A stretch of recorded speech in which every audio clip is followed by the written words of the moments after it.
yacu n'umugenga w'ibihe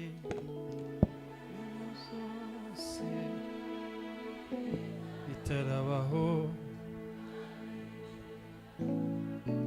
umuntu wese ibimukwiye mu gihe cyayo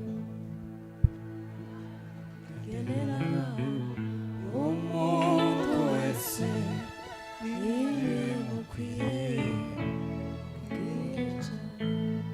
Imana yacu n'umugenga w'ibihe imenya byose n'ibitarabaho kandi igenera umuntu wese ibimukwiye mu gihe cyayo. Dukubitire Imana amashyi, shangilia Mungu kwa makofi. Imana yacu n'umugenga w'ibihe imenya byose n'ibitarabaho kandi igenera umuntu wese ibimukwiye mu gihe cyayo kandi igenera umuntu wese ibimukwiye mu gihe cyayo. Dushangilie Bwana sana kwa makofi. Haleluya. Imana ihimbazwe cyane. Pewe sifa Mungu. Turashima Imana yuko yatugeneye kino gihe. Tunamshukuru Mungu ametuandalia wakati huu kubera ko ari umugenga w'ibihe, kwa maana ndiye mtawala wa nyakati. Turashima ko yatuzukijeho. Tunamshukuru kwa kutuamsha. Imana yabikoze nihimbaza. Mungu aliyefanya apewe sifa. Hari impamvu nyinshi zituma duhimbaza Imana. Kuna sababu nyingi zinazotufanya tumsifu Mungu. Ikomeye kuruta izindi zose. Kubwa kuliko mengine yote. Nuko tukiriho. Kwa kuwa bado tupo. Amen. Ngira ngo namwe muri. Natumai nanyi mupo. Namwe murahari? Nanyi mupo. Nani yose impamvu yatuma dushima Imana. Si hiyo ni sababu ya kumsifu. Reke tukubitire Imana amashyi. Shangilia Mungu kwa makofi. Sawa, reka tuganire ndabakiriye ngo mwegere mwumve ijambo ry'Imana. Na wakaribisha mkaribia na kusikia neno la Mungu. Evangeliste nadusomere. Cha evangeliste atusomee.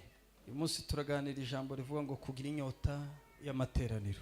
Tutazungumza neno ambayo inasema kuwa na kiu ya ibada. Kugira inyota y'amateraniro. Kuwa na kiu ya ibada. Inyota ni nyinshi, kiu ni nyingi, ariko uyu munsi ndavuga amateraniro. Lakini leo nitasema kuwa na kiu ya ibada. Hanyuma ndaza kubabwira ibintu biranga abantu bafite inyota.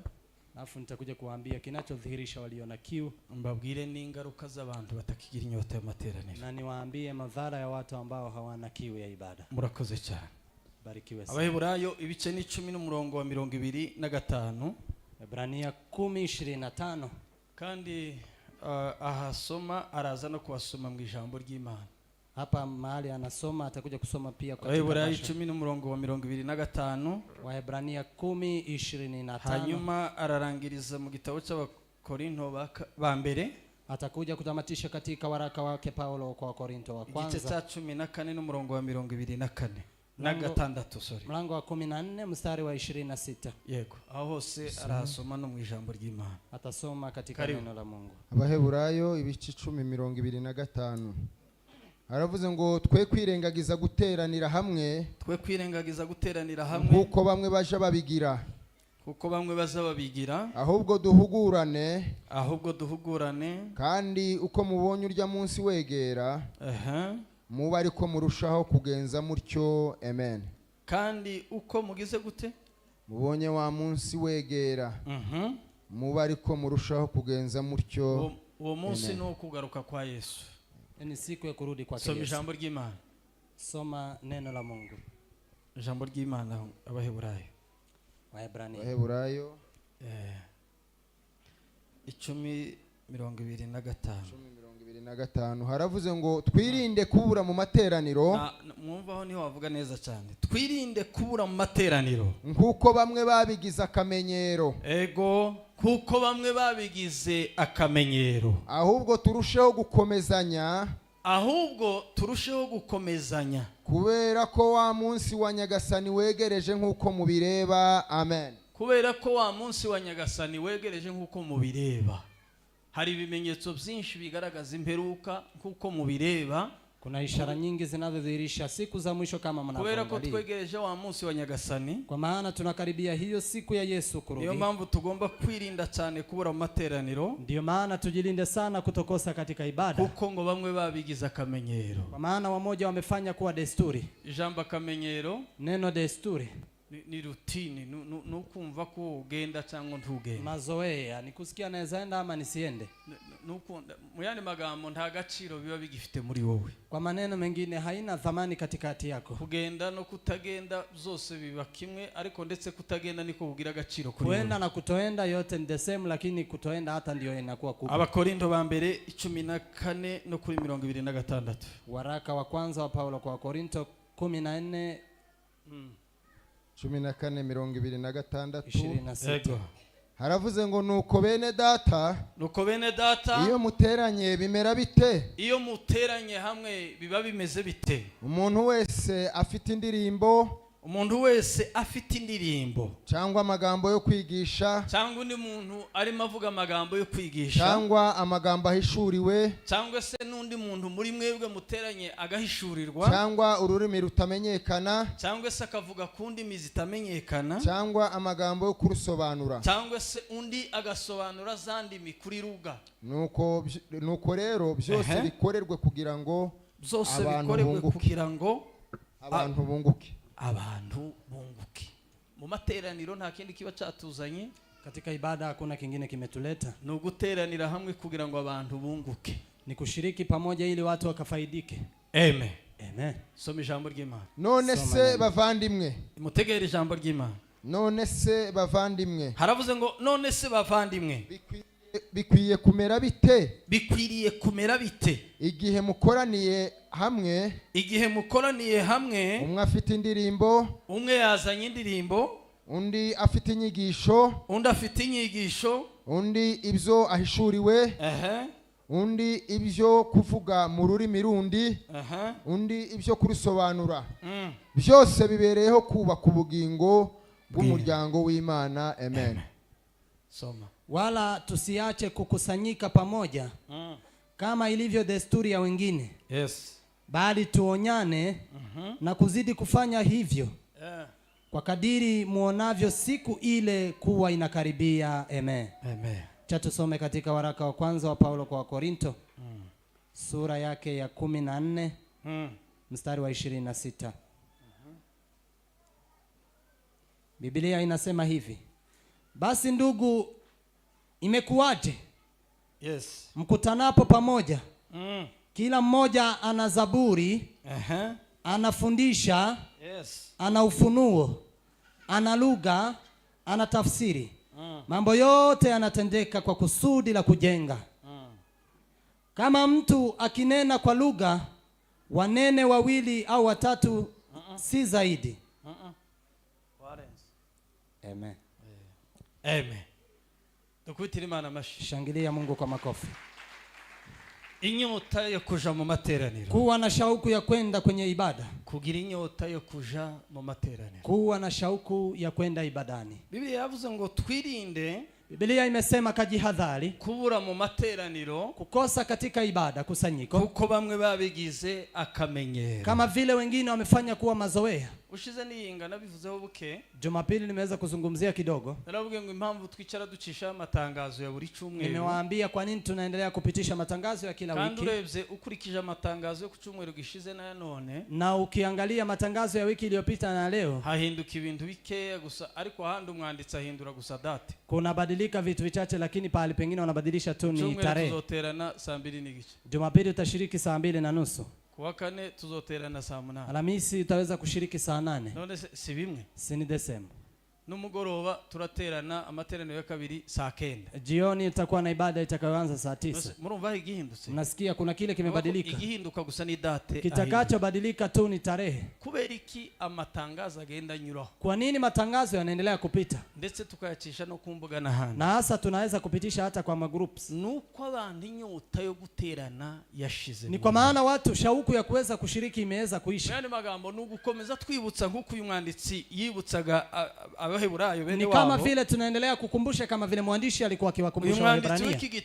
Mwandishi wa kitabu hiki ntazamenyekana uwo ari we. Wanga atambuliki ni nani. Ariko abo yandikiye ni bande? Lakini wale aliowaandikia ni akina nani? Yandikiye Abayuda aliyo bita Abaheburayo. Amewaandikia Wayahudi ndio Waebrania. Ngo bari bageze mu bihe bikomeye cyane by'ubuheneberere. Walikuwa wamefika kwa nyakati za mwisho sana za kurudi nyuma. Bari bageze mu bihe byo kwicwa. Kwa nyakati za kuuawa. Bari bageze mu bihe by'intambara. Nyakati za vita. Bari bageze mu bihe by'amacakubiri. Nyakati za mgawanyiko matengano. Hari ibibazo byinshi byatumaga gusenga guteranira hamwe bitabaho. Kulikuwa na matatizo mengi ambayo alikuwa anafanya kushiriki pamoja kusiwepo. Uyu mwanditsi yandikira bene wao. Alafu mwandishi huyu akaweza kuandikia nduguze. Wabandikira ashaka kubagira inama. Akawaandikia akitaka kuwashauri. Kubera ko yabonye ko bibagiwe guterana. Kwa maana aliona ya kuwa wamesahau kushiriki. Kandi hagati mu materaniro ariho havaga ibisubizo. Na katikati kwenye ushirika ndiko kulikuwa kunatoka majibu. Hanyuma impamvu yatumye abandikira. Sababu iliyomfanya awaandikie. Ni impamvu nisha ariko ziri muri samare mu buryo butatu. Ni sababu nyingi lakini nitaweza kuzigawanya kwa sehemu tatu. Ni impamvu zitatu yatumye abandikira. Sababu tatu ambazo zimemfanya awaandikie. Impamvu ya mbere. Sababu iliyo ya kwanza. Ngo bari baratangiye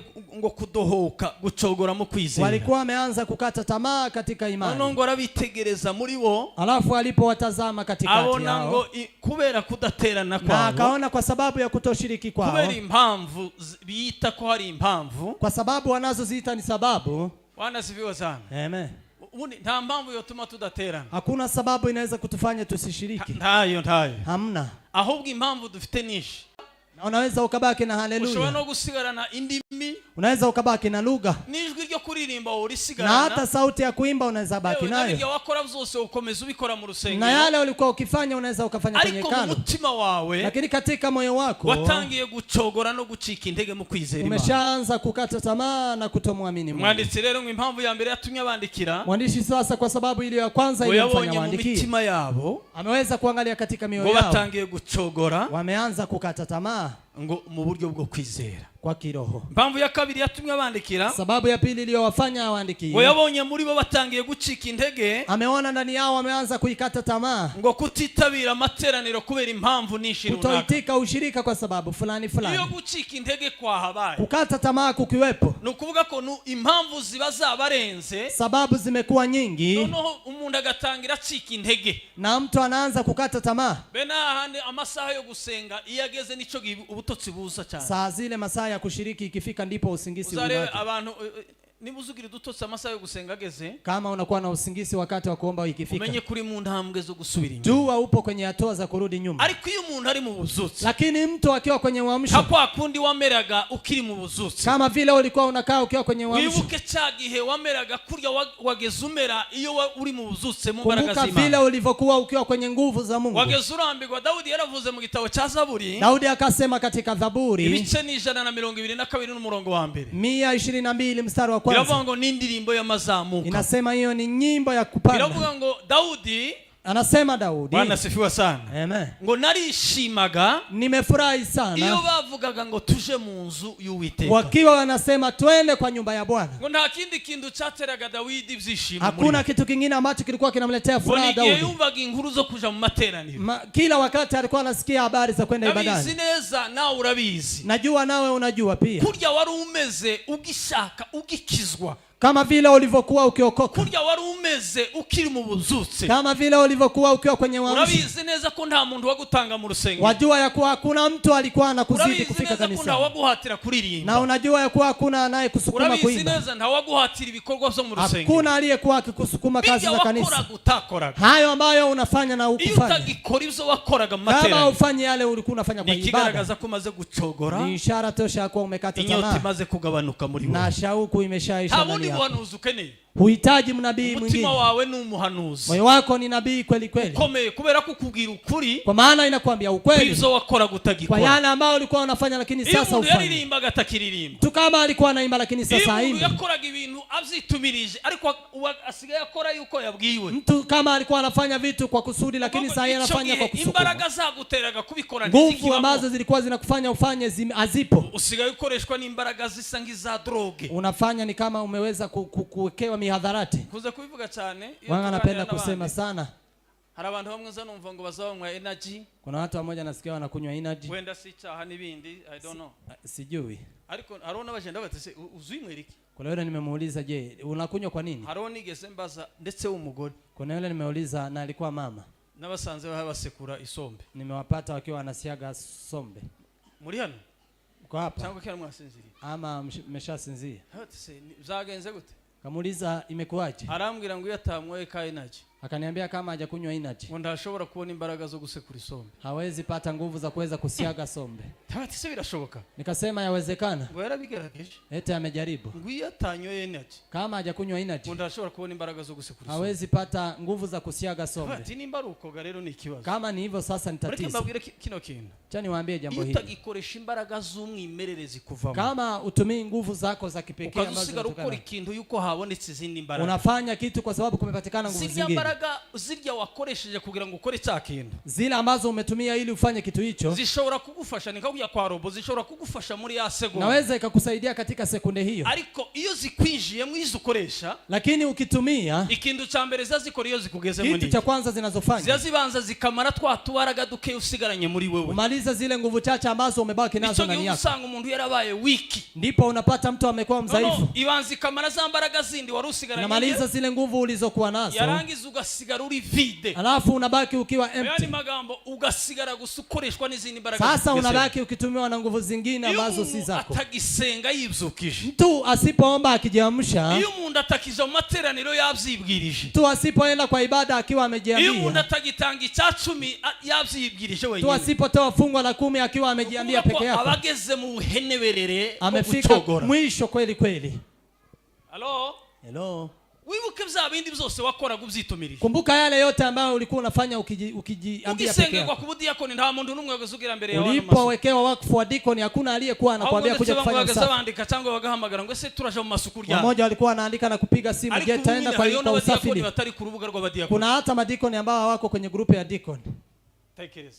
Fikiria. Harabadiakoni batakimenya n'igihe amasuku yakore. Kuna diakoni ambao hawajui hata usafi utafanywa nini. Harabadiakoni batakimenya na gahunda yabo igihe bakora. Kuna madikoni ambao hawajui hata mpangilio wao vile watafanya. Ubutumwa batakimenya, bamwe bazabibagirwa yuko n'amateraniro yabaye. Kuna wainjilisti ambao wanasahau hata ibada itakuwa. Harabashumba bazabibagirwa ku cyumweru habaye. Kuna wachungaji ambao wanasahau Jumapili imefika. Ni gitangaza gikomeye cyane. Ni ajabu kweli. Bwana sifiwe sana. Umwanditsi aravuga ngo mwandishi akasema hivi, ngo tubikore kubera ko igihe cyo kugaruka kwa Yesu cegereje. Kafanyeni kwa maana wakati wa kurudi kwake Yesu imekaribia. Bwana sifiwe sana. Amen. Impamvu ya kabiri ya gatatu, sababu ya tatu yatumye ngo bandikira iliyowafanya waandikie. Bwana sifiwe sana. Amen. Ngo yabandikiye kubera ko yabonaga ngo bagiye kwinjira mu kaga. Amewaandikia kwa maana alikuwa anaona wanaenda kuingia kwenye ole. Ngo bandikira kugira ngo yongere babe update kandi akawaandikia ili waweze kuamka tena. Wongere bakunde kandi amateraniro. Waweze tena kupenda ibada. Yari afite ubutumwa butatu yagendaga babwira. Alikuwa na message tatu ambayo alikuwa anawaambia. Ubutumwa bwa mbere, message ya kwanza, yarababwiraga ngo mukomeze kwizera. Alikuwa anawaambia kashike imani. Kwa kundi mwari mwarizeke. Vile mlikuwa mmeamini hapo zamani. Ariko mwongera kwizera. Kashike imani hivyo hivyo. Wakundaga korali. Vile ulikuwa unapenda kwaya. Abantu basiga bava muri korali nta mpamvu. Watu ambao wanatoka kwa kwaya bila sababu. Nzange nanganiriza bamwe na watoto wao hawaendi shule. Reka ngubwire izo mpamvu zose yo zitangiye. Sababu hizo zote zikiwepo, uzamenye kuri mu ntambwe zo gusubira inyuma. Jua upo kwenye hatua za kurudi nyuma. Kile ulikuwa unajiambia kufanya zamani. Utagikora none. Kwa saa zile ufanyi sasa. Menya kufite ikibazo cyane muri. Jua una tatizo kubwa sana. Nta muntu ubwirizwa kurya. Hakuna mtu ambaye anaambiwa kukula. Keretse umwana utaramenya igihe cyo kurya n'igihe cyo kutara. Isipokuwa mtoto ambaye hajui wakati wa kukula. Ama mgonjwa yule ambaye yuko mahali pa ututi. Nimba utabwirizwa kwambara. Kama uambiwi kuvaa. Nimba utabwirizwa kuzuka nguje ku kazi. Kama uambiwi kuamka naende kazini. Niko tushobora gucerewa amateraniro. Jinsi gani unaweza ukachelewa ibada? Ngo wari wibagiwe. Eti ulikuwa umesahau. Ngo ku cyumweru Jumapili ngusare ngo niyo masaha ngo umuntu azayumva ko aruhuka, ndiyo masaa mtu anasikia ngo anapumzika, niyo umuntu azaryama ngo udututse ngo tukaba nk'udufatika ndipo neza. mtu anasikia anaweza kupumzika. Izo zose ni impamvu zo gusubira inyuma. Hizo ni sababu za kurudi nyuma. Niki kizakwereka umuntu ufite inyota y'amateraniro? Kipi ambacho kitakuonyesha mtu ambaye ana ibada, ibintu bishobora gutuma umuntu agira inyota yo guterana niki? Kinachoweza mfanya mtu awe na ibada, kubera iki duterana hamwe? Kwa nini tunashiriki pamoja? Niyo mpamvu mwanditsi yanditse, Paulo yandikira Abikorinto, ndio maana Paulo alipoandikia Wakorinto arababwira ngo siyo duteranye hamwe, akawaambia tukishiriki pamoja, ngo bamwe bavuga ku ndimi, wamoja wakinena kwenye ndimi. Bwana sifiwa sana. Haleluya. ngo se iyo duteranye biba bimeze gute? Tukishiriki imekuwaje? Umwe ngo afite indirimbo z'amashimwe, mmoja akiwa na nyimbo za shukrani. uziko umuntu azahaguruka kuririmba, Unajua mtu anasimama kuimba, akaririmba indirimbo ari wowe wari ufite amashimwe, anaimba nyimbo na yeye ndiye alikuwa na shukrani, hanyuma ya ndirimbo akaba ari wowe ifasha cyane, wowe utahagurutse gushima, na hiyo nyimbo wewe ndio inabariki sana wewe ambao hujasimama kushukuru. ngo kushukuru. siyo muri hamwe, Akasema mkiwa pamoja, abandi bafite amagambo meza yo guhumurizanya, wengine wakiwa na maneno mazuri ya kuweza kufarijiana. umuntu ashobora guhaguruka, mtu anaweza akasimama yarangiza akavuga ijambo ryiza, alafu aliseme neno nzuri, agasoma no muri Bibiliya likagufasha, na asome katika Biblia likusaidia. ngo siyo muri hamwe, Akasema mkiwa pamoja, abandi bavuga ku ndimi, wengine wakinena kwenye ndimi, abandi hakaboneka bazisobanura, wengine kupatikana watakao tafsiri. Je, imekuwaje? impamvu zituma abantu baterana, Sababu zinazowafanya watu washiriki kugira ngo basangire ibyiza byose biva ku ni ili Mana, wachangie mema yote ambayo yanatoka katika ufalme. uziko umuntu ashobora gusenga akagufasha, Mtu anaweza akaomba na akubariki. uziko umuntu ashobora kuririmba akagufasha, Mtu anaweza akaimba na uziko akubariki. umuntu ashobora gutega amaboko akagufasha, Mtu anaweza akanyosha mikono na uziko akubariki. umuntu ashobora gucuranga akagufasha. Mtu anaweza akapiga keyboard na akubariki. Ibintu bituma abantu baterana hamwe, Vitu ambazo zinafanya watu washiriki biriya pamoja, biza bituma abantu bari hamwe banezerwa. hizo vitu ambazo zinafanya watu ambao Tekereza wako pamoja noneho, iyo washiriki. udateranya n'abandi uzumisinga biriya bintu zose. Usiposhiriki na wengine utakosa vitu hizo zote. Cyambere gituma duterana, Kwanza ambayo inafanya tushiriki Bwana sifiwe sana, ngo nugukunda Imana no gushaka kuyibona, ni kupenda Mungu na kutafuta kumuona. kubera iki duterana? Kwa nini tunashiriki? Impamvu ituma duterana, Sababu inatufanya ngo ni tushiriki ikigaragaza ko dukunda Imana ni kinachodhihirisha kuwa tunampenda Mungu kandi dushaka no kuyibona. na tunapenda kumuona. Inyota y'amateraniro Shauku ya ibada bizituruka mu gukunda Imana, hutokana na kumpenda Mungu ngo n'ubushake bwo kuyibona mu mutima na mapenzi ya kumuona katika moyo no mu mibereho yawe ya buri na munsi. katika maisha yako ya kila siku. Umuntu wese ukunda amateraniro, Kila mtu ambaye anapenda ibada, umuntu wese ukunda guterana hamwe n'abandi, mtu ambaye anapenda kushiriki na ni wengine, ikimenyetso kigaragaza ko muri we ni ishara ya kuwa ndani yake bafite urukundo rwo gukunda Imana, ana upendo wa kupenda Mungu kandi ngo aba yifuza kubona Imana. na anatarajia kumuona Mungu. Yego ushobora kuvuga ngo se mu rugo sinoyibona, Unaweza ukasema je, nyumbani ushobora sitampata? kuyibona, Unaweza ukampata, ariko ko ndavuga impamvu zituma duterana. lakini nasema sababu zinazofanya Hari tushiriki. abantu benshi bibagiwe guterana, Kuna watu wengi ambao wamesahau kushiriki bararimbutse. na Impamvu wameangamia. ya kabiri, Sababu ya ngo pili, ni ukwishimira gusangira n'abandi ijambo ry'Imana. kufurahia kuchangia na wengine neno la Mungu, Nimba habe n'ibiryo mu rugo, na hata chakula habe nyumbani. n'iyo abantu baba basangira ibiryo, Watu wakichangia chakula, uzarebe ibiryo aho urya wenyine n'ibiryo muba musangira n'abandi, angalia chakula unachokula peke yako na kile unachangia na ntabwo wengine. biryo haco kimwe. Si haiko tamu kama Iyo vile. muri nk'abantu nka bane cyangwa batanu, Mkiwa watu kama 4 ama 5, waza ukubita waza ushira ukuboko mu isano ugahurira naho n'uyu ututse aha, ukimega ugali unapatana na mkono wa mtu mwingine. waza ugira ngo utore kano kanyama ndetse uza akaba gatoye imbere, Ukitaka kuchukua nyama hii mwingine akawa ariko uza amakurasha amechukua. azabaho mu kurya abantu baba basangira Unaona ibanga, vile mna courage saa zile ariko mkikula, uzafata ibiryo urye wenyine, lakini kakule peke yako. uzurya utabishaka, Unakula bila kupenda, ukumva nta apeti. unasikia hakuna appetite. Rero iyo duteranye hamwe, Tukishiriki pamoja bimera neza mu gusangira ijambo ry'Imana. inakuwa vizuri kwa kuchangia neno. Hari n'igihe muva mu materaniro, Saa zingine mnataka kwa ibada, ukaba wabwira umuntu ukamubwira ati ariko wewe wumvishe rya jambo, unamwambia je, umesikia neno lile? akakubwira ati se wewe wumvishe gute? Anakuambia je, wewe umesikiaje? Imagine hari igihe mwese muterana muri hamwe, Saa zingine nyote mnashiriki mkiwa ariko pamoja, mwagera mu rugo mwaganira, lakini mkifika nyumbani na ugasanga kuzungumza umugabo yumvishe kandi kwiza, na mume akawa amesikia maybe vizuri, n'umugore nawe akumva ukundi, na mke pia vizuri noneho tena. mwahurizaho umuntu akagenda avuga icyamufashije, Mtu anaenda sasa akisema kilichombariki, ugasanga usubiye gufatwa kuruta uko wafashijwe unapata amateraniro. umebarikiwa kuliko vile Rero umebarikiwa kwa guterana ibada. amateraniro Kushiriki ibada no gusangira ijambo ry'Imana. kuchangia neno la Mungu. Umuntu agira inyota y'amateraniro kubera ko Mtu anakuwa na shauku ya ibada kwa bafite sababu ubushake bwo gusangira n'abandi ana ijambo ry'Imana. mapenzi ya kuchangia na wengine. Icya gatatu Tatu, ngo nukugira ubufatanye mu kwizera. ni kuwa na kushirikiana katika imani. Pambo rero duterana Kwa nini tunashiriki? nukugira ngo dufashanye mu kwizera. Ili tuweze kusaidiana katika Hari imani. ibyo ndashoboye gukora, Kuna yale siwezi kufanya, hari ibyo ndashobora kugeraho mu kunayo kwizera, ambayo siwezi katika ariko imani. iyo turi kumwe n'abandi Lakini bagenzi tukiwa na wasafiri hari igihe wengine, bagufasha mu kwizera. saa zingine wanakusaidia katika imani Inyota y'amateraniro na shauku ya ibada bizituma umuntu ashaka gukorera hamwe n'abandi. inamfanya mtu apende kutumika pamoja na Iyo umuntu wengine. afite inyota y'amateraniro Mtu akiwa na shauku ya ibada ngo mu mutima wiwe katika moyo wake, waba afite inyota yo gukorera hamwe n'abandi. yeye ana shauku, ana Icya kiu. kane Nne, ni ukugira ubushake bwo gusengera hamwe n'abandi. ni kuwa na mapenzi ya kuomba pamoja na wengine. Nimba hari ikintu cyiza kibaho Kama kuna kitu tamu ni kiko, gusenga muri kumwe n'abandi. ni kuomba mkiwa na wengine. Yego kwiherera ni kwiza, Kukaa peke yako unaomba ni vizuri, ariko bavandimwe mureke tuganire. lakini ndugu zangu, Ntimuza tukazungumza. muvugana na bene wacu batakigira umwanya wo gusenga. Si mnaongea na ndugu zetu ambao hawana muda wa kushiriki? Ntimuza muvugana n'abari hanze n'abari hehe. Si mnaongea na walio ngambo na walio Muzi wapi? ko bifuza amateraniro bakayabura. Wanatamani ibada lakini wanakosa. Muzi ko bari no mu guterana kubera ubukeya bw'abantu. Wanashiriki kwa sababu ya uchache wao, Bamwe bakaba bukurira gusa. wamoja wanalia tu, Naho twebwe dufite umwanya wo guterana. lakini sisi tuna muda wa Habe kushiriki. n'ubu kuturi hano. Na saa hii tuko Hari hapa, abantu batari mu materaniro baryamye mu kuna watu ambao wamelala nyumbani. unyina n'iterambere ngo ryarateye. Saa hii maendeleo yamezidi, Abantu ngo basiga babikurikirana kuri YouTube. watu wanafuatilia kwenye YouTube. Yes, abadafite umwanya wo bikurikirana kuri YouTube. Wale ambao hawana muda wanaweza wakafuatilia Ariko kwa se wowe YouTube. ufite umwanya, Je, wewe una muda? kubera iki Kwa nini udashobora kuza mu materaniro? huwezi kukuja kwa ibada? Kubera ko ukereye impamvu ituma udaterana. Kwa nini unaleta sababu za Bareke kutoshiriki? mbabwire rino jambo. Wacha niwaambie neno Iyo hili. tuhaye tugana, Pahali tunaelekea, ibihe tuhaye tuganamo nyakati ni tunazoelekea ibihe byo kubura umwanya wo ni guterana. nyakati za kukosa muda wa Bibiri zivuga ngo kushiriki. hari igihe Bila inasema kuna ngo wakati tuzashaka Imana tukayibura. tutatafuta Mungu na kumkosa.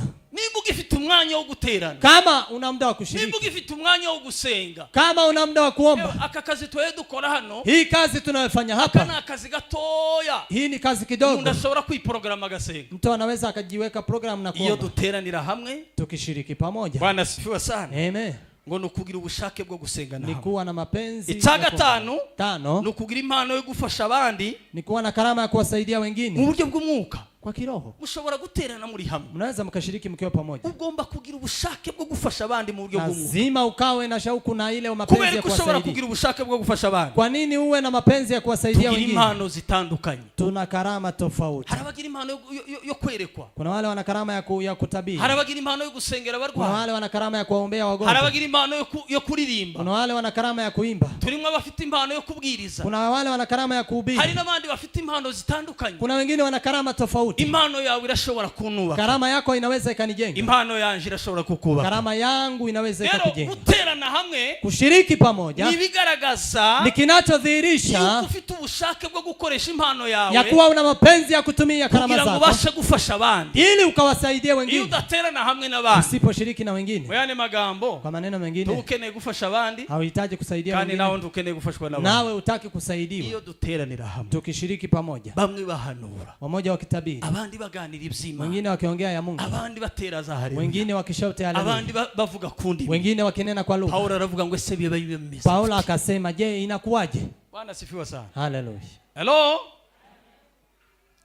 Icya gatandatu Sita, ni ukwifuza kubona impinduka mu buzima bwawe. ni kutamani kuona mabadiliko katika maisha Iyo yako. umuntu afite inyota y'amateraniro, Mtu akiwa na shauku ya aba ibada, afite inyota y'impinduka muri we, yeye ana kiu ya mabadiliko ndani aba yake, afite ubushake bwo gushaka ana guhinduka, mapenzi ya kubadilika, aba yumva muri we akeneye guhinduka. anasikia ndani yake anapenda Reka kubadilika. mbabwire, hari ingeso zimwe na zimwe zidashobora guhinduka uri wenyine, Kuna tabia ambazo haziwezi kubadilika ukiwa peke hari yako. ingeso nyinshi zishobora guhinduka uri kumwe n'abandi. Kuna tabia nyingi ambazo zitabadilika ukiwa na Iyo uri watu kumwe wengine. n'abandi, Ukiwa na hari wengine, igihe umuntu akubwira n'ubuhamya saa zingine mtu anakupea ushuhuda exactly agahita avuga bya bindi byakunaniye. na anasema yale Iyo yaliyokushinda. avuga rero bya bindi, Akisema yale yaliyokushinda, ugira inyota cyane, utakuwa na kiu sana ukagira n'icyizere yuko nawe uzakira, na imani ya kuwa nao utapona, hanyuma ugatera intambwe yo kuba wamubaza ngo ese byagenze na gute. kupiga hatua ya kumwambia, je, kumekuwaje? Bwana sifiwa sana. Haleluya. Icya karindwi Saba, ni ukugira umwete kuwa na bidii wo gushaka Imana. ya kutafuta Mungu. Impamvu tuza mu materaniro, Kwa nini tunakuja kwa ibada? kubera iki dusenga mu rugo Kwa nini tunaomba nyumbani? tukaza gusenga turi hamwe Tunakuja n'abandi, kuomba tukiwa na wengine. tukaja ku misozi,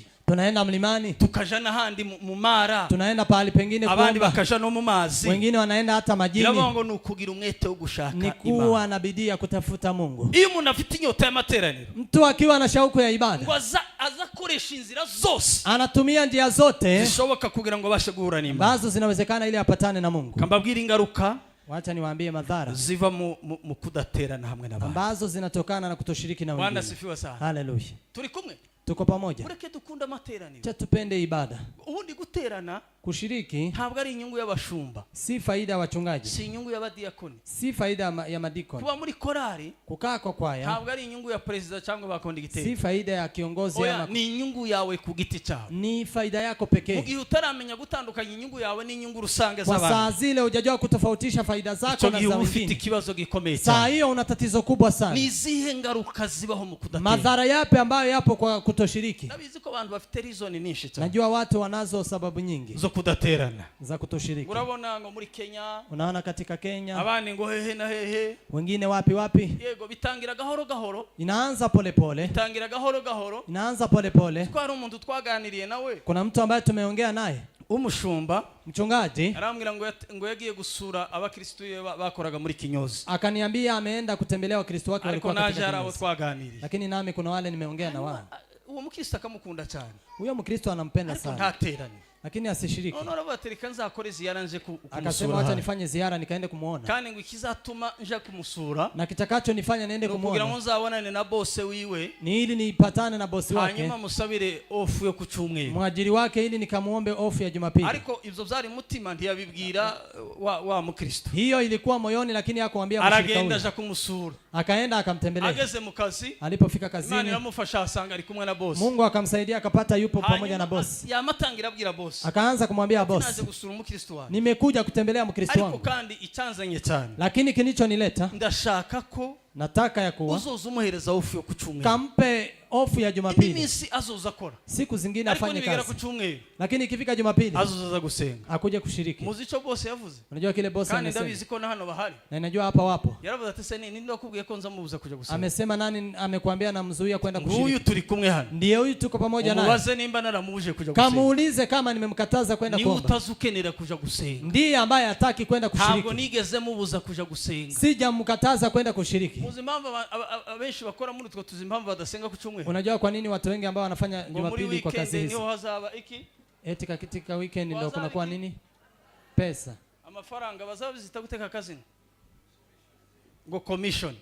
Muyandi Commission. magambo ku cyumweru Jumapili niho haza hinjira amafaranga ndiko kunaingia pesa kuruta iyindi minsi yose. kuliko siku zingine zote. Mwumve rino jambo cyane. Sikiliza neno hili. Biblia yavuze ngo twibuke guterana hamwe n'abantu. Biblia imesema kakumbuke kushiriki na wengine, Iminsi y'umwami Imana yegereje. kwa maana siku za mfalme Mungu zimekaribia. Kubera ko nababwiye ngo hari impamvu nyinshi zituma tudasenga. Nimewaambia kuna sababu nyingi zinazofanya Nimba tushiriki. ku cyumweru ariho haboneka amafaranga menshi, Kama Jumapili ndiko kunapatikana pesa kugira nyingi, ngo haboneke impamvu ituma tutaja guterana. ili iwe sababu ya kutoshiriki. Kandi koko amafaranga turayakeneye. Na pesa tunahitaji. Kandi ubu ureba ati ninkora ku cyumweru Naona nikifanya kazi wenda nkabona Jumapili 1000 cyangwa 2 na nipate 1000 ama 2, bishobora kumfasha wenda ni bibi nza ko. inaweza kunisaidia na mambo mengine nitafanya. Kwa mubi simplify bati nzaba senga Na n'undi munsi. unasema nitashiriki hata siku nyingine. Muziko burya umuntu yabivamo Mtu akitoka aza bivamo automatically the same time. hata toka ile siku. Oya ni ibintu bitangira gahoro gahoro. Vitu zinaanza polepole. Abantu ni bande bantu bari we n'imbebe bari hano. Watu ambao wamekuliwa na panya. Muzi imbebe kuntu izirya izinyunguturana. Mnajua vile inaumana Cyangwa ndirabarya. ama ija kuuma. Nta makajurite imbebe bari hano. Hakuna watu ambao wameumwa na panya hapa. Munsi umwe yarandiye ari hirya. Siku moja imeniuma hapo Ari i Kampala. hapo Kampala. Narinje ku ishuri muri 2006. Nilikuwa nimekuja shule katika 206. Uwo munsi nahuye n'intambara zidasanzwe z'imbebe. Hiyo siku nimeweza kumbangana kumwona n'imbeba cyane. mimi wanga napigana na panya sana. Uwo munsi Siku hiyo iyi Kigali yo ntabwo twegeranye. ya huko Kigali Ariko iyi hatujakaribiana. Kampala yo yarandiye. Lakini ya Kampala imeniuma. Yarandiye yarushe inchinzara. Imeniuma mpaka hata kucha. Uwo munsi nzanibuka Siku hiyo ninakumbuka narinje ku ishuri ubwa mbere. nilikuwa nakuja shule mara ya kwanza. hano hari ndani kanisa nimwe ryari ryabahana. Hakukuwa na kanisa hapa. Noneho ndara ahantu. Nikalala mahali. Ntegwa n'amapepo y'imbeho. Nikapatana na mapepo ya panya. No, nagira ngo tora gatotsi kuya. Nikitaka kusinzia. Kumva kandi imagine mu mwijima zikabona imitwe y'intoki. Usiku zinasikia vidole. Imbeho zikurya hayi guhuha. Panya hukuuma ikiwa inakupulizia. Izija kurya kabazi ko kwanza inakupulizia kidogo. Nao gukasinzira. Na wewe ni malaika. Unafikiria ni malaika. Ukiwa ni kushuna. Vile inakupulizia ndipo yabona ushatse kwikanga. Isikia unakaribia kushtuka. Kandi umwukaga uviriya na ile kupulizia inatoka huko ni wo munakazuyaza ndubukonje kwa maana haiko na baridi. Wewe igaswika guhuha kugira ngo bwa bubabare utaja kumva ili usiumwe sana. Abantu bariwe nimbewe murabizi. Watu ambao wameumwa na panya mnajua. Usuza kumva ubabare mu gitondo. Unaenda kusikia maumivu asubuhi. Uko niko Satani azagira abantu. Hivyo ndivyo ibilisi hufanya watu. Satani ndakubwira ko ngo va matera ni automatically. Ibilisi hata kwambia toka kwa ibada hapo. Aza kubwira ngo zibuze anakuambia angalau ya gahunda iki cyumweru wiki hii ikindi cyumweru uzasenga wiki nyingine ukaomba iki cyumweru udaside gukora hii wiki ambayo umefanya double nk'ibihumbi 3 unaona kama 3,000 zaidi kera karikira zikamazitanga unaanza kufanya mahesabu kwa bate ku kindi cyumweru nindi iki cyumweru nabonye 3 unasema kama wiki hii nimepata 3,000 kwa bate ku kindi ni 6 unasema wiki nyingine ni 6 reka nkore kingiki acha nifanye hii subire nkore kile kindi nikafanya wiki no wasubira gukora kiya cha kabiri na ukifanya hiyo wiki nyingine ya pili hakama havaho bibiri hagasigara kimwe imetoka 2 imebaki 1 kwa batu uyu munsi ndasenze leo ambayo sijashiriki zagenze gute kumekuwaje kwa tereka subire mpime kile cha 3 waacha nijaribu hiyo ya 3 debe ko byibuze nabona biri ya 3 ili nione kama nitapata hiyo 3 kwitunza kena ndi bayi 3 simekuwa wiki 3 ukitunza cha 3 unaenda ya 3 wagera ku cha 3 fika kwa ya 3 ukabona 500 unaona 500 ibintu ni gute nasema mambo haya ni reka mpime cha 4 waacha nijaribu ya 4 please kugenda ubivamwo gahoro gahoro vile unaenda ukitoka polepole ni kugenda winjira mu buheneberere bwo kudakunda amaterani ndivyo unaendelea kutopenda ibada ico gihe ico Satani azakora nini shetani anafanya nini uzugenda umutima wawe uzakira ko ari bisanzwe unaenda moyo wako ikikwambia ni kawaida ndetse ugatangira kwifashisha amagambo y'abandi na unaanza kujisaidia na maneno ya wengine abandi bondi babaye batazasenga si wengine wanakaa bila kuomba cyangwa se gusenga nukuja mu ikanisa je kushiriki ni kwenda kwa ibada mutakamara karawahura na akazama kubwira ibintu yaraka mtu anakuambia maneno ngo abaje gusenga se niwe bakijwe wale ambao wanaenda kushiriki ndio wameokoka ndabwo tuvuze ko baje gusenga niwe bakijwe hatujasema waliokuja ndio wameokoka ko turavuga inyungu z'amateraniro ku giti cyo tunasema faida za ibada kwa faida zako wewe mwenyewe Imana iduhe umwuka wa materaniro Mungu atupe kupenda ibada halo ko marano mvaneza asifiwe sana amen hano hari abantu bataza basenga kuwa kane kuna watu ambao bataza bakora kuwa kane hawafanyi kazi ya Alhamisi kandi bakabona amafaranga na wanapata pesa hari nabandi baza bagenda kuwa kane bakabura n'amafaranga na wengine wanaenda Alhamisi lakini wanakosa pesa yarabambwiye ati wewe gerageje kuzagenda kuwa kane kuna yule ameniambia amejaribu kwenda Alhamisi birabura akakosa pesa birabura ngo yaruwa kicuza mpaka hata anajuta reka mbabwire ingaruka rero wacha niwaambie madhara nababwiye ngo ingaruka ya mbere madhara ya kwanza ni ugucogora mu kwizera ni kukata tamaa katika imani iyo umuntu atagiterana hamwe n'abandi mtu kama ashiriki na wengine ukwizera kwe ngo kugenda gucogora gahoro gahoro imani yake inaenda ikikatika pole pole agenda zima gahoro gahoro anaenda akizima pole pole abameze nga kurya kwitoroshi anakaa kama vile toti iyo yashize amabuye izigenda yenga gahoro gahoro ikiisha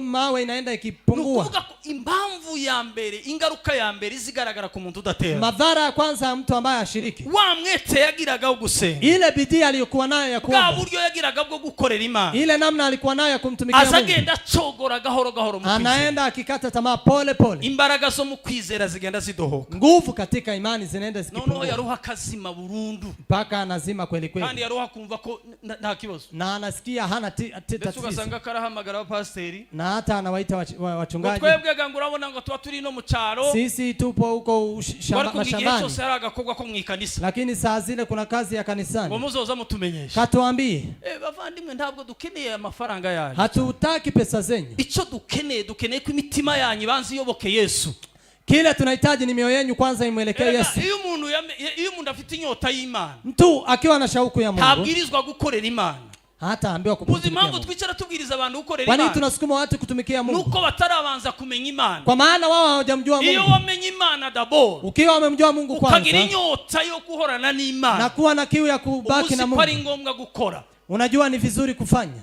Hello? Hello. niyo mpamvu tugira confusion Ndio maana tuna zo confusion kumva ko tugomba gukora kugira ngo tumenywe n'Imana ya kuwa tutumike ili tujulikane kwa Mungu, cyangwa ngo dukore kugira ngo Imana idushime. ama tutumike ili Mungu Erega akatusifu. igikorwa cyo gutanga amafaranga Kama kutoa pesa uhereye ku cyacumi kuanzia fungo la ibindi 10 byose dukora, na mengine ambayo tunafanya, ntabwo dutanga icyacumi. hatutoi fungo la 10. Bwana sifiwe sana. Amen. Kugira ngo Imana idushime. Ili Mungu atusifie. Oya, ntabwo ari yo papasi. Si hiyo lengo. Dutanga icyacumi, Tunatoa fungo dushima Imana icyo yakoze kuri tukimshukuru twe. Mungu kwa kila amefanya kwa ajili Ntabwo yetu. twe dutanga kugira ngo Imana ntituguze Imana. Hatutoi ili Mungu tuweze Oya, kumpa pesa. tubikora kubera ko hari icyo Imana yabaje Tunafanya gukora. kwa maana kuna kile Mungu kwanza amefanya. Ingaruka zo kudaterana, Madhara ya kutoshiriki. umuntu ngo azagenda biva mu gahoro gahoro, Mtu anaenda akitoka pole pole. ukagenda wumva ko ari ibisanzwe, Nasikia ni kawaida. ukagenda ndetse ugaragaza n'abandi n'izindi ntwari zananiwe. Na hata unaonyesha mashujaa ambao wameshindwa. Ingaruka ya kabiri Madhara ya pili iva mu kudaterana, ambayo inatokana na ngo no kutoshiriki. kwiheba no kwigunga. Kukata tamaa na kukaa na upweke. Kwiheba no kwigunga. Kukata tamaa na kuwa na upweke. Kwigunga icyo bisobanura niki? Upweke ina maana gani? Kwigunga ni ukuba wenyine. Ni kuwa na upweke, kukaa peke yako. Abantu benshi Watu wengi baza biheba, wanakata tamaa, barangiza kwiheba bakigunga na bakaba baada ya bonyine. kukata tamaa wameona Iyo ngo utagisangira n'abandi ibyo kwizera, usipochangia na wengine mambo ya imani, hanyuma ngo ugatangira kwigunga, alafu unaanza ngo kujitenga, umuntu azatangira kwiheba, tu anaanza kukata tamaa ngo ugatangira kumva kuri wenyine, na kuanza kusikia uko peke ndetse yako, ugatangira kuzana impamvu zo kuvuga ngo abantu barakwanze, na kuanza kusikia sababu watu ikibazo wamekukataa. ukakikizaho ukagishira ku bandi, Tatizo unaweka kwa wengine, ukabona ko ibibazo byose urimo wabitewe n'abarakuroze. unaona wamekuroga. Abarozi baragowe mushi, Wachawi ni kama wamesumbuka wenyine kweli. uri umunebwe ku giti cyawe. Wewe ni mzaifu peke yako, numara wigunge wenyine iyo ngiyo, alafu uwe na upweke. hanyuma ngo naje ndimukubona ngo ukuntu umeze, Nami naona vile nilivyo ngo ni nkaho bankubitiyemwo nabi. ni kama wameniroga. Bagukubitiyemwo nabi bagiye, Wamekuroga ukiwa umeenda wapi? bagukubitiyemwo nabi. Wamekuroga. Iyo umuntu Mtu atagiterana n'abandi, asiposhiriki na wengine azagira bwihebe muri we, anakuwa na kukata tamaa yarangiza kigunga kikiza mu bandi, na anakuwa na upweke, yarangiza anajitenga, agatangira gushaka impamvu ziturutsa ku bandi. anaanza kutafuta sababu kutoka Ngo abantu wengine. ndi bakimukunda, Watu ngo hawampendi, abantu ndi bakimuvugisha, watu ngo hawamuongeleshi, abantu ndi bakimusura, watu ngo hawamtembelei, abantu ngo ibiki na biki gutya. hivi hivi na hivi. Kubera iyo umuntu yigunze, Mtu akiwa amejitenga azagira imigwi mibi, anakuwa na ubaya biturutse mu ngaruka zo kudatera, kutokana na madhara ya kutoshiriki. hazamenye iyo abandi bageze. Hata jua pahali wengine wamefika. Icya gatatu, Tatu. Bwana sifiwe sana. Amen. Ngaruka ya gatatu iva mu kudatera, Madhara ya tatu ambayo inatokana na kutoshiriki no kwiyandarika mu byaha. ni kujiachilia kwenye Reka dhambi. mbabwire kino kintu bavandimwe, Wacha niwaambie jambo hili wa ndugu. iyo umuntu atagiterana n'abandi, Mtu kama ashiriki na wengine, aza yiyandarika mu byaha uko yumva. wanga anajiingiza kwa dhambi Kubera kama iki? vile anavyotaka. Iyo umuntu atagishishikazwa n'amateraniro, Mtu kama hajukumiki kwa ibada, iyo umuntu atagishishikarizwa no kubana n'abandi, kama mtu hajukumiki kukaa na uwo wengine, muntu biroroshe cyane kugwa mu cyaha. huyo mtu ni wepesi sana kuanguka kwenye Kubera dhambi. iki? Kwa nini? Kubera ko yabaye wenyine, Kwa maana amekaa peke yake, ntakimenya gutandukana icyiza n'ikibi, hajui kutofautisha chema na kibaya, ntakigira icyo atinya muri we. hana cha kuogopa ndani Niyo yake. mpamvu Yesu yavuze ngo ese nudakunda mugenzi wawe muri kumwe, Ndio maana Yesu akasema usipompenda ngo mwenzio mliye bizashoboka gute pamoja, gukunda Imana utabona? itawezekanaje kumpenda Mungu ambaye Usiko Mungu? kubana n'abandi bishobora no kukurinda gukora icyaha, Kukaa na wengine inaweza ukakulinda habe kutenda nubwo wowe dhambi, utari kumwe n'Imana, hata kama uyupo na Mungu. ukaza utinya na barunaka, Unaogopa akina fulani se barunaka fulani runaka, mbuze uyu mwanya ungana gutya, fulani, nikikosa muda cyangwa kama huu, yumvise nakoze kino kintu. ama akisikia nimefanya jambo hili. Kubana n'abandi Kukaa na wengine zonyine bishobora kukurinda gukora icyaha, inaweza ikakulinda kutenda dhambi, ariko iyo umuntu ari wenyine, lakini mtu akiwa peke uza yake wiyandarika,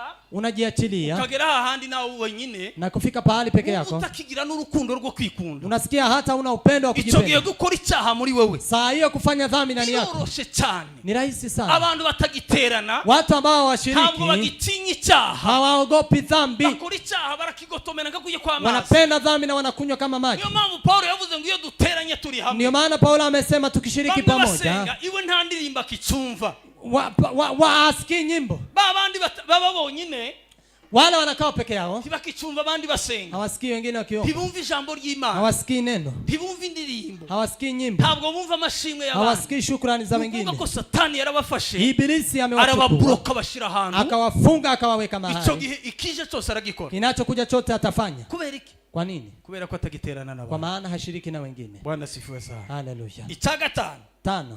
ingaruka za gatanu Madhara ya ni 5 ukunanirwa gukura mu kwizera. ni kushindwa kukomaa katika kiroho. Ubuzima bw'umukristo Maisha ya Kikristo busaba gufashanya. inafaa tusaidiane. Nta nzira y'umuntu imwe ibaho. Hakuna njia ya mtu mmoja iwepo. Urugendo rwo kuja mu ijuru Safari ya kwenda ni mbinguni, urugendo rukeneye abagenzi. safari inayohitaji wasafiri. Bwana sifiwe sana. Haleluya. Hari ushobora kunanirwa Kuna yule anaweza kushindwa, hanyuma ari kumwe na mwizerwa, lakini akiwa na muamini, yabana na byiringiro, akiwa na tumaini, akongera akamubwira ngo na ihangane. kumwambia kavumilie. Uru ni urugenzi Hii ni safari udafite abarushoboye. ambayo haina wale ambao Ni wameweza. urugenzi dushobozwa buri munsi. Safari ambayo tunawezeshwa Ni kila urugenzi siku. dushobozwa buri saha. Safari ambayo tunawezeshwa kila saa. Hahandi ugera ugacika intege, Pahali unafika na kukata tamaa, mugenzi wawe akakubwira ngo ihangane, ndugu yako anakuambia kavumilie, akakubwira ngo ihangane bugiye guca. nakuambia kavumilie, ipo Uru ni karibu kucha. urugenzi rukeneye Hii abagenzi. ni safari inahitaji Niyo mpamvu wasafiri. muri mzee yaravuze ngo ntabwo byoroshe. Ndio maana mwimbaji akasema si rahisi. Abandi bavuga ngo barabishoboye. Wale ambao wanasema wameweza, Ntabwo wabishoboye muvandimwe. hujaweza ndugu yangu. Nagira nkubwira ngo ntiwabishoboye. Nataka nikuambie hujaweza. Bwana sifiwe sana. Haleluya. Igituma abantu benshi bananiwe Kwa nini watu wengi ni wameshindwa? impamvu zo kudaterana n'abandi. Sababu za kutoshiriki na wengine.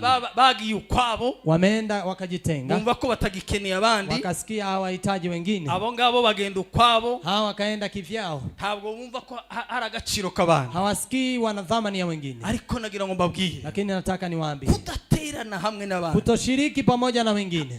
Reka nkubwire kino kintu. Wacha nikwambie jambo hili, Habe n'undi muntu ashobora kukubwira ko umaze guhinduka. na hata mtu mwingine anaweza akakwambia umeshabadilika. Nukuri umuntu yokubwira ati rwose uko nkuzi Mtu anakwambia vile nakujua ubu nyine uhagazemo neza. saa hii kweli uko Apana sawa. cha gipindi c'abaporo Si ile cyo gushaka guterezanya. ya kutaka kudanganyana. Umuntu azayama kuvuga ngo ni ngaho uri mu buzutse, Mtu anakudanganya anakwambia saa hii uko kwa uamsho, kandi karakubesha. na anakudanganya kweli Nta kweli. buzutse azi kurimo, Hakuna uamsho ambaye anajua ahubwo umo, afite ikindi kintu ashatse kuvuga nyuma y'ibyo. bali kuna kitu kingine ambacho anataka kusema. Bwana sifiwe sana. Amen. Undi muntu arashobora kukubwira ngo Mtu mwingine anaweza akakwambia hivi, wambaye neza, umevaa vizuri, wambaye nabi. umevaa vibaya. Icyiza cyo kubana n'abagenzi, Kizuri cha kukaa na hari wasafiri, icyo ushobora kwibagirwa mu nzira. kuna kile unaweza ukasahau njiani. Kiriya gitabo cy'umugenzi Kitabu cha kivuga msafiri ko ngo hari aho umukristo yageze yibagirwa umuzingo w'igitabo. inasema Mkristo kuna pahali amefika akasahau Hari kitabu. ibintu byinshi bimwe na bimwe twibagirwa turi mu mubiri, Mambo mengine mengi ambayo tunasahau ariko tuko mugenzi mwili. wawe aza kubwira ngo ibuka na hari, Lakini ndugu yako anakuambia kumbuka na kora na pale. kiriya. Kafanye haya. Nta kintu dushobora, ntituzagera kuri destiny Hakuna, hatuwezi fikia destiny tutari kumwe n'abandi. bila kuwa na Cya wengine. gatandatu, ingaruka ya gatandatu. Madhara ya 6.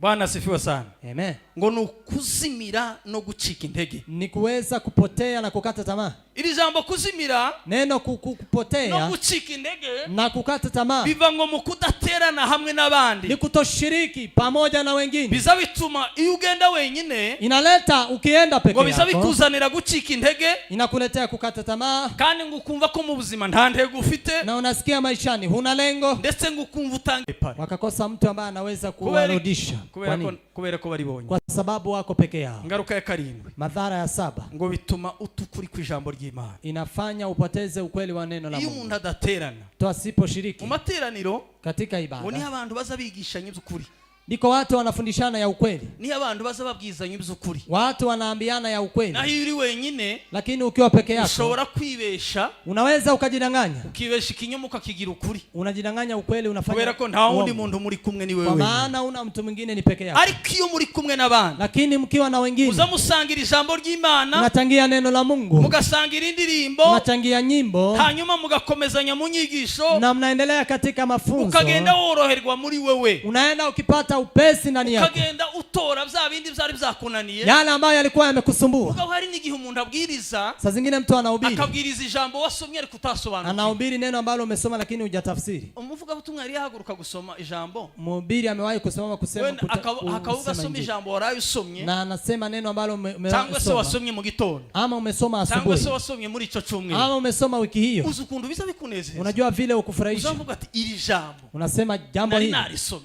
nilikuwa nimesoma, bigatuma uryumva cyane na inafanya usikie kuruta sana kwa kundi waryumvishije. kuliko zaidi vile Kubera umesikia. iki? Kwa nini zavuzwe n'abandi? imeweza kusemwa na wengine? Ibintu biza biryoheye biri kumwe n'abandi. Vitu watamu ikiwa na wengine. Benshi bagize amateraniro abo mu rugo, Lakini wengine wamekuwa na ibada yao nyumbani. ngo tuba duterana hano, Tunashiriki hapa, abandi ntibagiterana ngo basigaye baruga mu makanisa. wengine hawashiriki ete wanawaroga Iyo kanisani. bagiye mu kanisa bazataha bagwaye. Wakienda kanisani wanarudi wakiwa wagonjwa. Bahubwo ngo umuntu yozaterana mu rugo, Angalau mtu ashiriki ngo nyumbani, cyangwa akaja ku musozi, ama aende mlimani, cyangwa ngo akaja mu zumba. ama aende kwenye vyumba. Ya. Iyo umuntu ageze muri izo karakita, Mtu akifika mahali kama hapo, utaterana hamwe n'abandi, mtu ashiriki pamoja na wengine kubera impamvu ziba ku giti cye, kwa sababu zake peke yake, iyo ni shitani. huyo ni ibilisi. Mane tubabarire cyane. Mungu atusamehe. Amateraniro ni mezi iyo turi hamwe.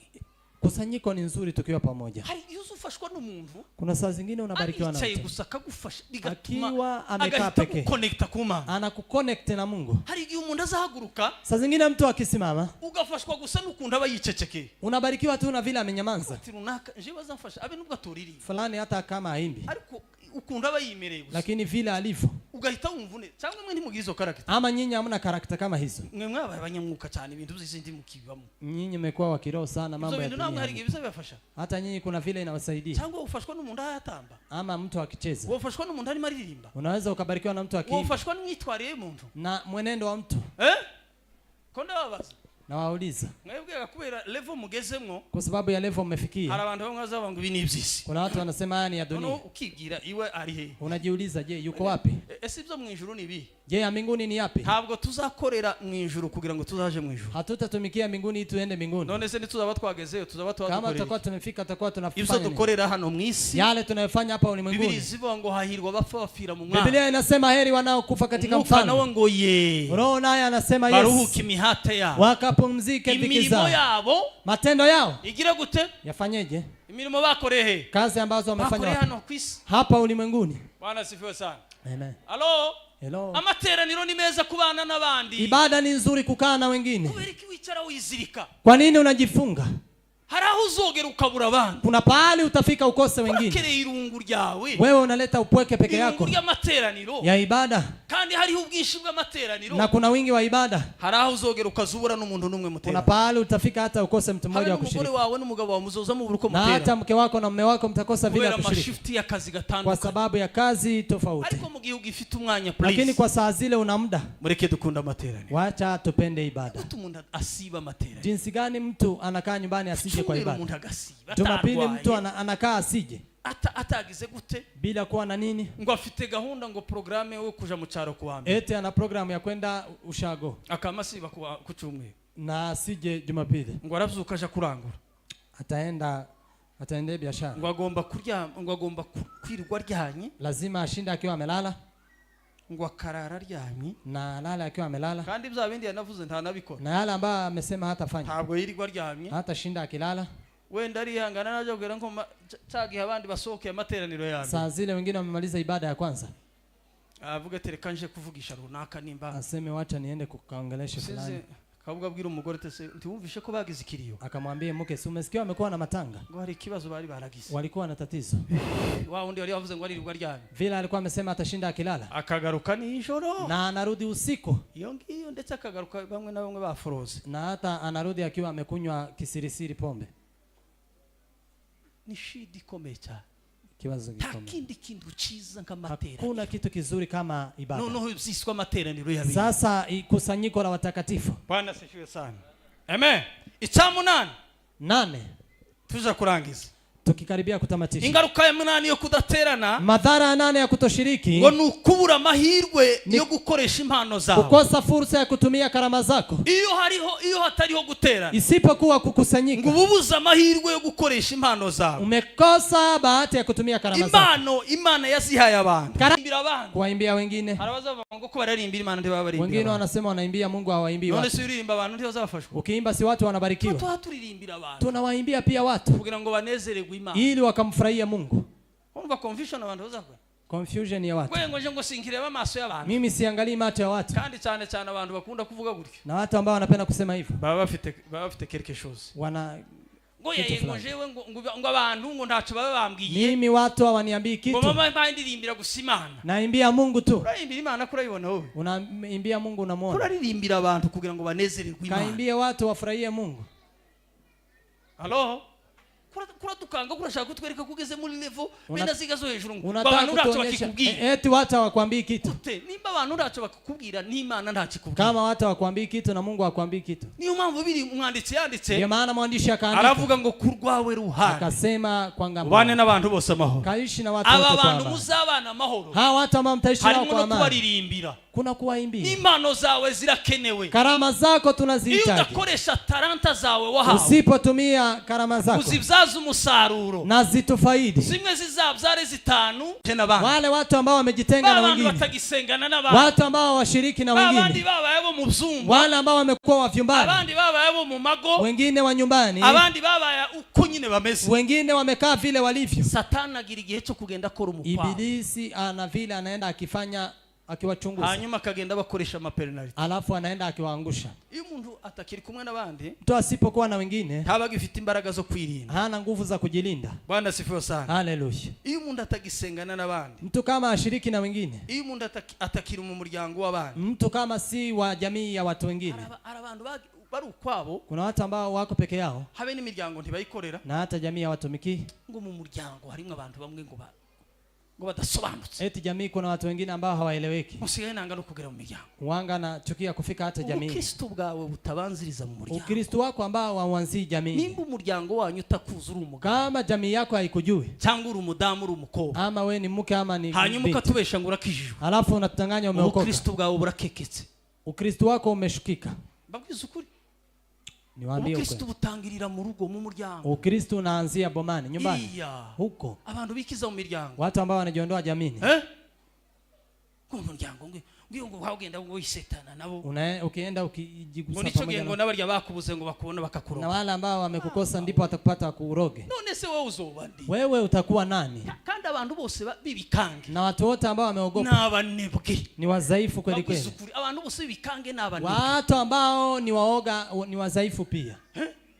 Abantu bose bakekeswe. Watu wote wameshukika. Iwe gusa niwe mwiza niwe mutagatifu. Ndiye mzuri ndiye mtakatifu. Iyo umuntu yavuye mu muryango. Mtu akiwa ametoka jamii. Umuntu akivana mu itorero. Mtu anajitoa kanisani. Umuntu akivana mu makorari. Mtu anajitoa kwa kwaya. Umuntu akivana mu kiyumbe. Mtu ajitoe kwa waombezi. Hariho babandi ngo ni ku giti cyabo. Eti wao ni peke yao. Satani kindaza akora ni. Ibilisi kila anachokifanya. Azagenda akora umukwabu. Anaenda akifanya uchunguzi. Kuri babandi bikije ku bandi. Kwa wale ambao wamejitoa kwa wengine. Akagenda binika mu byaha. Anaenda akiwaangusha kwenye dhambi. Icyo umuntu azagenda akora ibyaha we. Ndipo mtu anaenda akitenda dhambi peke yake. Abagifite kimukingira. Na asiwe na kinga. Umuryango ndumubara. Jamii haimuoni. Itorero ndiri mubara. Kanisa halimuhesabu.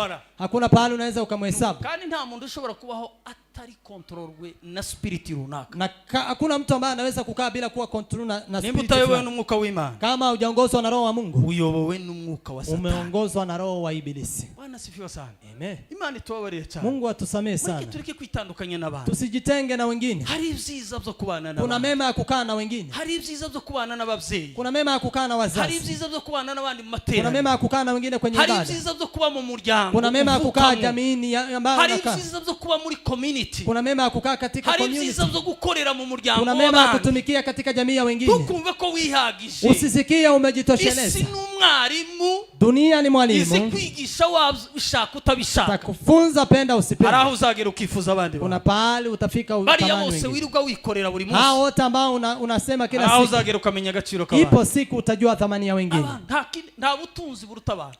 Kuna utajiri kuliko ushobora kugira amafaranga za milioni na za milioni. Unaweza ukawa na pesa mamilioni ya mamilioni. Ariko ubutunzi bwa mbere no kugira abantu. Lakini utajiri wa kwanza ni kuwa na watu. Nimbuzi kufita abantu. Kama unajua una watu. Nimbuzi kufita inshuti. Kama unajua una marafiki. Ufite ubutunzi bukomeye. Una utajiri mkubwa. Ariko nimba udafite inshuti ukabufita amafaranga. Lakini kama una marafiki una pesa. Uri muri dangerous. Upo hatari. Bena bari abagiye bitandukanye n'abandi. Kama hao wamejitenga na wengine. Satani azabafata kagenda bini. Ibilisi wachukua anaenda akiwaangusha. Kagenda bini kamubza. Anaenda akiwaangusha kwenye dhambi. Cyanyuma turangiza. Ya mwisho tukimalizia. Bwana sifiwe sana. Amen. Kiravuga ngo nasema icyacumi 10 ngo nukunanirwa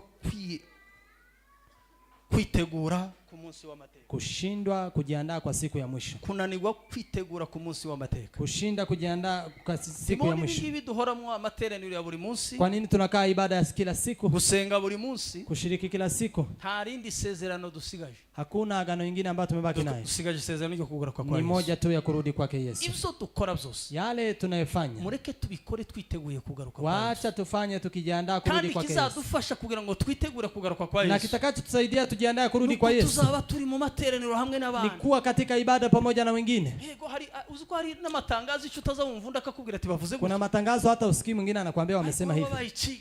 Lakini wewe umejitawala. Ukivugana n'abandi. Uongei na wengine. Abandi ndibakiba ngo kumbuga zose. Wengine hawakae kwa grupu zote. Ngo ngo zibaha amanyanga. Eti zinakuwa makosa. Ngo abakeneye gusa ngo kubana na Yesu. Anataka kukaa na Yesu.